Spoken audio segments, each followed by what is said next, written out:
আসসালামু আলাইকুম, hello viewers, আপনাদেরকে আমন্ত্রণ জানাচ্ছি শাকিল মাহমুদ অ্যানালাইসিসের নতুন একটি এপিসোডে। আজ মূলত আমি কথা বলবো যুক্তরাষ্ট্র এবং ইরানের মধ্যকার যে নতুন উত্তেজনা, এই বিষয়টি নিয়ে আমি একটু বিস্তারিত আপনাদেরকে আলোচনা করব। বিশেষ করে ওয়াশিংটন ঘোষণা দিয়েছে যে তেহরানের বিরুদ্ধে নতুন এক ধরনের নিষেধাজ্ঞা তারা আরোপ করতে পারে, যা মার্কিন ট্রেজারি সেক্রেটারি স্কট বেসেন্টের ভাষায় কোনো দেশের ওপর অর্থনৈতিক বিচ্ছিন্নতার ইতিহাসে আগে কখনো দেখা যায়নি এমন মাত্রার হতে পারে। এর মধ্যে মার্কিন প্রেসিডেন্ট ডোনাল্ড ট্রাম্প ইরানকে আত্মসমর্পণের সাদা পতাকা ওড়ানোর এক ধরনের আহ্বান জানিয়েছেন। তবে একই সঙ্গে তিনি বলেছেন যে যুদ্ধ শেষ করার ব্যাপারে তার কোনো তাড়া নেই। অর্থাৎ সামরিক চাপের পাশাপাশি এবার ইরানের অর্থনীতি, জ্বালানি এবং বৈদেশিক বাণিজ্যকে লক্ষ্য করে আরও কঠোর পদক্ষেপের সিদ্ধান্ত নিতে যাচ্ছে কিন্তু ওয়াশিংটন। ইরান অবশ্য পিছু হটার কোনো লক্ষণ দেখা যাচ্ছে না। ইরানে দেশটির কর্মকর্তারা বলছেন প্রয়োজন হলে তারা প্রতিরক্ষামূলক অবস্থান থেকে আক্রমণাত্মক অভিযানে যেতে প্রস্তুত। একই সঙ্গে সম্ভাব্য স্থল আক্রমণ মোকাবেলার প্রস্তুতিও নেওয়া হয়েছে।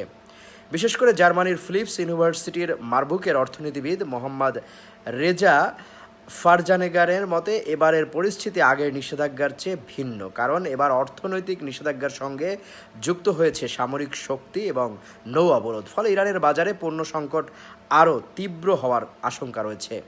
এবং তিনি বলছেন যে তেহরানের সামনে এখন দুটি কঠিন পথ, একটা হচ্ছে ট্রাম্প প্রশাসনের শর্ত মেনে একটি চুক্তিতে যাওয়া, নাকি যুদ্ধ চালিয়ে যাওয়া। বর্তমান পরিস্থিতি দেখে মনে হচ্ছে ইরান দ্বিতীয় পথটির দিকেই বেশি ঝুঁকছে। তবে ফারজানেগার সতর্ক করে বলেছেন যে সংঘাত দীর্ঘায়িত হলে এর মূল্য শুধু ইরানকে দিতে হবে না, এর প্রভাব পড়বে পুরো বিশ্ব অর্থনীতিতে।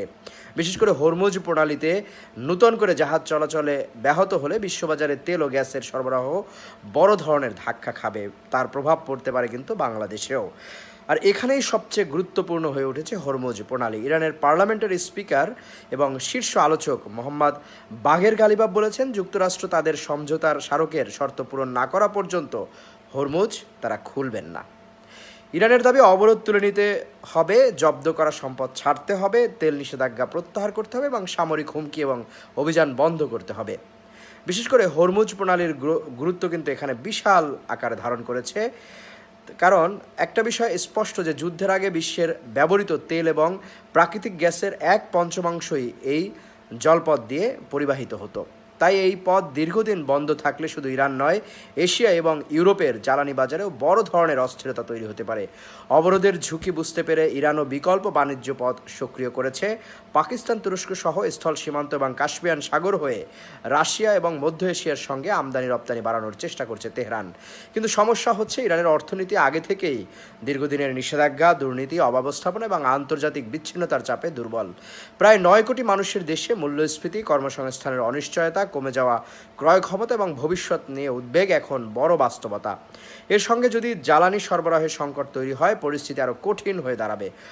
অর্থনীতিবিদ মাহদি ঘুৎসি সতর্ক করেছেন, অবরোধ শরৎ এবং শীত পর্যন্ত চললে ইরানে খাদ্য এবং জ্বালানি সরবরাহ বড় সংকট তৈরি হতে পারে। বিদ্যুৎ, গ্যাস এবং পানির সংকটের সঙ্গে শিল্প কারখানায় সাময়িক উৎপাদন বন্ধ বা রেশনিংয়ের মতো পরিস্থিতিও দেখা দিতে পারে। এবার যুক্তরাষ্ট্রের সম্ভাব্য নতুন নিশানায় রয়েছে ইরানের তেল বাণিজ্য। বিশেষ করে চীনের ছোট ছোট স্বাধীন তেল শোধনাগার, যেগুলো টিপট নামে পরিচিত, তাদের উপর নিষেধাজ্ঞা আরোপের কথা বিবেচনা করছে ওয়াশিংটন। এমনকি ইরানের সঙ্গে সংশ্লিষ্ট অর্থ লেনদেনে জড়িত বড় চীনা ব্যাংকগুলোর বিরুদ্ধেও ব্যবস্থা নেওয়ার এক ধরনের হুমকি কিন্তু তারা দিয়েছে। তবে এখানেই তৈরি হচ্ছে নতুন ভূ রাজনৈতিক এক ধরনের ঝুঁকি। এবং এই বিষয়টা যত দিন যাচ্ছে আরও কিন্তু জটিল থেকে জটিলতর হয়ে উঠছে। বিশেষ করে এই সংঘাত যত দীর্ঘ হবে, এর প্রভাব শুধু তেহরান বা ওয়াশিংটনে সীমাবদ্ধ থাকবে না, এর ঢেউ পৌঁছাতে পারে পুরো বিশ্ব অর্থনীতি এবং আন্তর্জাতিক জ্বালানি বাজারেও। কারণ এখানে এক ধরনের ভূ রাজনৈতিক ঝুঁকি তৈরি হচ্ছে। চীনের বড় ব্যাংক এবং জ্বালানি খাতকে আঘাত করলে যুক্তরাষ্ট্রের সঙ্গে বেইজিংয়ের সংঘাত আরও বাড়তে পারে। সব মিলিয়ে একটা প্রশ্ন দাঁড়িয়েছে যে নিষেধাজ্ঞা দিয়ে ইরানকে কি সত্যি নত করা সম্ভব?